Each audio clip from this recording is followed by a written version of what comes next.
Քաղաքագիտության մեջ ասում են, հաջորդ ընտրությունների քարոզարշավը սկսվում է ներկա ընտրությունների ավարտի հաջորդ օրը։ Այս ընտրապայքարը բացառություն չէ, Գյումրիում քարոզարշավը անհամեմատ ավելի շուտ էր սկսվել։ Արդյոք այս մրցակցությունը հիմնականում գաղափարական պայքար է, թե այն վերածվել է սադրանքների ու մանիպուլյացիաների։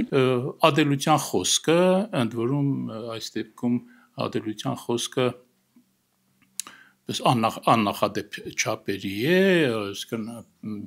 ծրագրային փաստաթղթերից սկսած մինչև հանրահավաքային խոսքը, անհանդուրժողականություն, ինչը նորմալ չէ։ Դա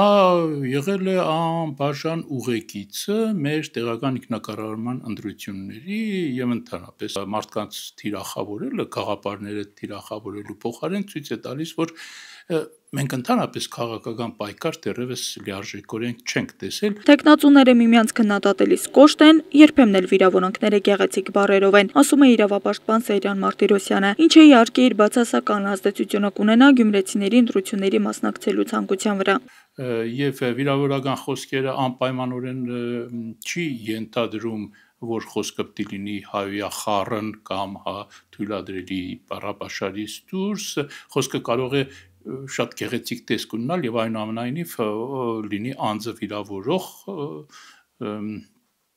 կամ հերյուրանք,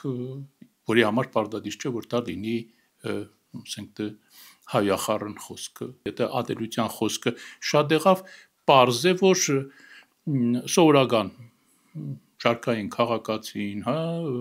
պոտենցիալ ընտրողը կարող է նաև չուզենալ գնալ, մասնագիծը չդառնալ այդ երևույթին, որը այնքան էլ իր սրտով չէ։ Սեյրան Մարտիրոսյանը ընտրողի իրավունքների խախտում է համարում նաև վարչական ռեսուրսների չարաշահումը, իսկ արդեն մանիպուլյատիվ բնույթ են կրում այն սոցիալական հարցումները, որոնք այս ընթացքում տեղ են գտել համացանցում ու բխում են այս կամ այն ուժի շահերից։ Իրավական, հիմք ունեցող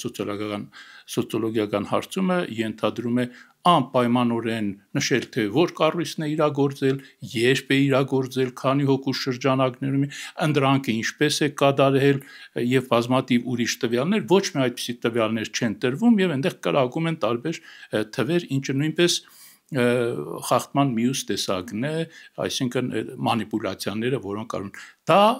անհարգալից վերաբերմունք է ընտրողի նկատմամբ։ Ընտրությունների իրական պատկերը դրանք չեն կարող արտացոլել համացանցից դուրս եւս պատկերը հեղեղուկ է, երբ քարոզարշավի օրերին նույն անհատը սատարում է միանգամից մի քանի տեխնացուների։ Աստղիկ Խաչատրյան, Խանովանիսյան, Հայկ Կապրելյան, այսօր։